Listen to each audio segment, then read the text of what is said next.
Yo, welcome back to a video for the main channel. Saw this on Zero Hedge when I was browsing for financial news for my other channel and thought maybe I'd make a video about it. The article on Zero Hedge is called In Defense of Columbus Day, which is today, by the way. If you're out in the other parts of the world, you may not know who Christopher Columbus is and about the controversy surrounding the holiday. Basically, in America, we have holidays, right? Every country has specific holidays that have to do with history for the most part. In American history, one of the people who had discovered the American continent and the islands near it was Christopher Columbus. We don't know that he was the first. In fact, a lot of people think Leif Erikson of the Viking clans was the first to get over, and then there was also Amerigo Vespucci, a different Italian guy who supposedly discovered the continent before Christopher Columbus. But we are taught in the U.S. schools, at least we were, I don't know about today, that Christopher Columbus in 1492 sailed the ocean blue and discovered America, and that's how we found it, and blah, blah, blah. My company calendar, we have holidays listed. And under the section for today, there are two holidays. It's the same holiday, but it's like they want to make sure they don't offend the SJWs at my job, which there are plenty of. So they have one little part that says Columbus Day, and then right below it says Indigenous Peoples Day.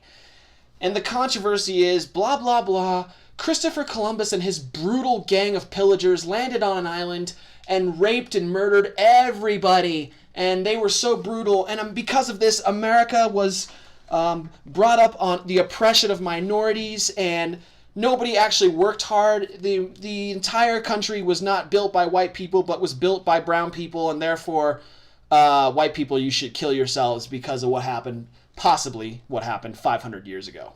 That's basically the gist of it. So let's read the article. But, I'll get into my opinion in a minute. On October 12, 1492, Columbus discovered the Americas and changed the course of world history forever.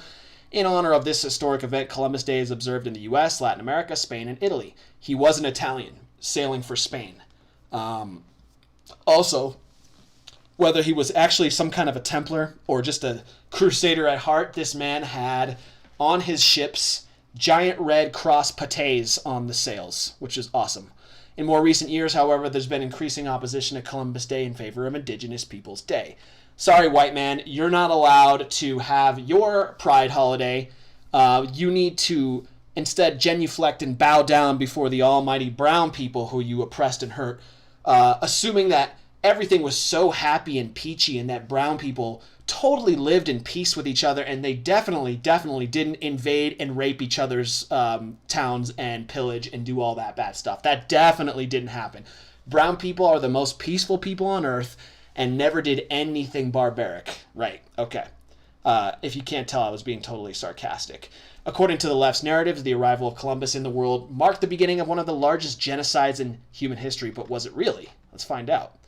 It's true that many American Indians died after the Europeans discovered the America. Yes, that is true. However, the mass majority of the native population, some to 70 to 95%, were killed by old world diseases to which they had no immunity. While no less a tragedy, it does not constitute a genocide. A genocide requires a calculated, deliberate intent to exterminate a whole group of people. The Europeans were unaware that the natives didn't have immunity to old world diseases, let alone how infectious diseases even worked. Germ theory was not fully developed and accepted until the latter half of the 19th century. It should also be noted that in the U.S., at least, there was never a government policy for extermination. On the contrary, you don't set up reservations and inoculate the people you were trying to exterminate. Thank you. Like, America, for supposedly how evil it is, my goodness, we are the biggest cucks. We literally, give these people land. There are Native American reservations for various tribes all over the country, and they're allowed to basically do whatever they want. They literally can do whatever they want. If they want to do things that are illegal in America, they basically can on their native land. So yeah, we are incredibly nice. Just the same way we basically opened the fucking floodgates to brown people in the late 60s. To the detriment of our country because we're such fucking cucks. Anyway, while the call to abolish Columbus Day in favor of Indigenous Peoples Day, there is the implication that American Indians were and are more virtuous, deserving, and noble than their European counterparts.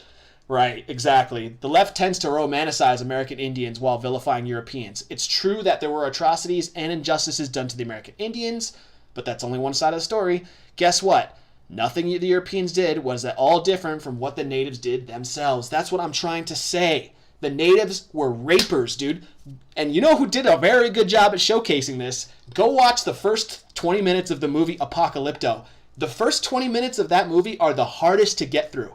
Everything else after that is smooth sailing, but Mel Gibson does a really good job with...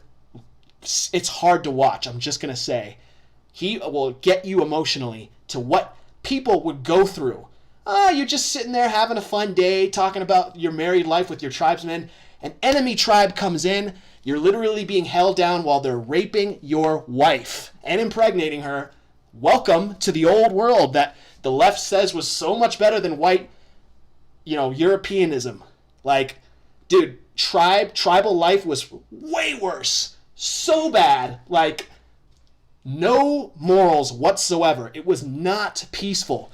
Indians killed Indians. Natives killed natives. They did horrible things to each other.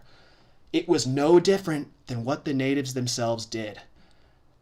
American Indians also conquered other natives' peoples for their land and to acquire slaves. Boom.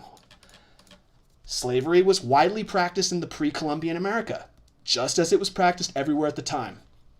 According to the standard cross-cultural files, at least 39 pre-Columbian societies in North America alone practiced slavery and was not at all different from the slavery practiced elsewhere. Indian slave masters had complete control over their slaves, even to kill them if they desired. It's a little-known fact that in the 19th century, American Indians began to acquire black slaves. Oh! In fact, the Cherokee, Chickasaw, Choctaw Creek, and Seminole Indians took a number of black slaves with them as they were forcibly relocated to Alabama Indian Territory. So they basically got the reservation from the American government, but got to take black slaves with them. In short, American Indians had the same sins and vices as the Europeans, and even some they didn't have. Nothing highlights this more than the Aztecs in what is today Mexico. Did I not just bring this up? This is straight up from Apocalypto. The Aztecs had an unrivaled occult bloodlust. Some historians estimate that the Aztecs ritually sacrificed 50,000 people per year in a population of 4 to 5 million. That equated to sacrificing 1% of their total population annually. Those ritually sacrificed were often captives taken from neighboring tribes. Literally in the movie. Literally. Go see it. I'm not giving away, but this is exactly it. Oh my God, this is the movie. They're literally describing the movie. Captives were taken to the top of a temple and laid upon a stone slab. The priest would then take a sharp knife, plunge it into their chest, and rip out their still beating hearts. The bodies were then dismembered, the torso kicked back down the temple steps, and the limbs were eaten. The heads were sacrificed, were placed on a pole, and kept as trophies. Bernal Diaz del Castillo, who accompanied Hernan Cortez on his conquest of Mexico, witnessed more than 100,000 skulls stacked meticulously on top of one another, which Aztec text, frescoes, and archaeology have confirmed. Most of the victims were men, but women and children were also sacrificed. Women would also have their hearts ripped out, but more often they were slowly beheaded and skinned. Oh, lovely. Slowly. The priest would often wear these human skins whilst the sacrifices continued. In one event, during the consecration of a new temple, an estimated 200 to 800,000 people were sacrificed over a 4-day period. That is the very definition of a genocide. So you think, Catholics and Christians burning people at the stake back in the day for sinning, you think that was bad? Just hop on a boat and come over to the Aztec Mexican territories. Just like the movie Apocalypto. After the arrival of Spanish conquistadors and ensuing conflicts, the Spanish witnessed some of their own being taken captive by the Aztecs. The Spanish prisoners were stripped naked, brought to the temple, and forced to dance naked for an hour. Afterward, the Aztec high priest sacrificed them alive, ripping out their hearts and dismembering them, as was commonly practiced. When Cortez finally conquered the Aztecs, much of the slaughter that ensued was done by their Indian allies, who hated the Aztecs with a passion. The conquistadors were certainly no saints, but not even the worst among them practiced human sacrifice or ate human flesh. The Aztecs were not alone when it came to human sacrifice and cannibalism. The Mayans, Incas, and other tribes had similar practices, including sacrificing children and infants.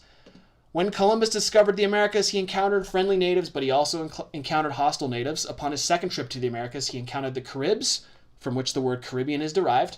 According to historian Samuel Eliot Morrison, Columbia search parties on Guadeloupe found a disturbing sight. Quote, they found large cuts and joints of human flesh, caponized Arawak boy captives who were being fattened for the girdle, and girls captive who were mainly used to produce babies which the Caribs regarded as a particularly toothsome morsel. So, like, they kept sex slaves who were mainly made for impregnating so they could eat the babies? That's basically what I'm getting at. The French explorer Valentin Giovanni de Verrazano is said to have been eaten on the beaches of Guadeloupe by Caribs while his companions looked on from their ship in horror. This is not to say that all American Indians were bloodthirsty man-eaters. Just as in any society, there are good and bad people. It's no way intended to vilify all American Indians, only to highlight the left's one-sided argument against Columbus and Europeans in general. Leftists conveniently ignore atrocities when committed by American Indians. You will never hear them condemn genocides committed by the Aztecs or the barbaric practices of the Incas and Mayans. These facts do not fit their narrative and must be disregarded. You will not hear about attacks on white settlers. During the Pontiac's War, for instance, Indian warriors entered a schoolhouse, killed the schoolmaster, and tomahawked and scalped 8 children. Contrary to popular belief, Europeans did not teach scalping to American Indians. Archaeological evidence indicates that scalping already existed in pre-Columbian America. I had never heard that white people taught Indians how to scalp, but apparently that never happened.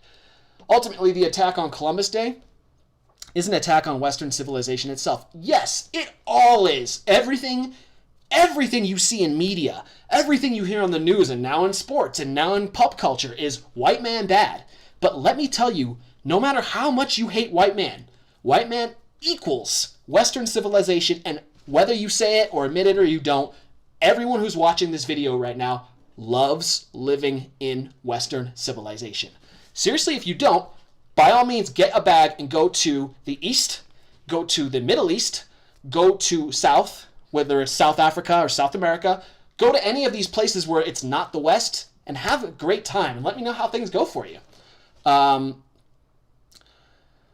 So whether anyone likes it or not, Columbus discovered America and it changed history irrevocably. Ignoring the past will not change events, nor does it make it any less historic. If Columbus had not discovered America, or rediscovered if you prefer, it's naive to believe it would have remained sealed off in the rest of the world forever. If it were not for Columbus or some other European, it would have been somebody else, possibly the Chinese. Regardless, no matter who discovered the Americas, the outcome would have remained the same. American Indians still would have died by the scores from diseases they had no immunity to. There would have still been a clash of civilizations, and they still would have lost. It's an unfortunate but predictable outcome. When a technologically advanced civilization comes into contact with a primitive Stone Age civilization, it never fares well for the latter. There we go, guys. So happy Columbus Day. Don't ever be afraid to call it Columbus Day, and don't take any shame in Columbus Day. I don't care what your race or gender is. You do not have to feel bad. In fact, you should be happy. You should. Because all these peoples, the natives today, the Indians, the Mexicans as they're now called, are all tremendously benefiting from white and Western influence into their culture for the last few centuries. They are. They all are. So we've done a good thing. This was all a good thing, and you can't make me feel shame about this. And that's going to do it for my rant today. Have a good one.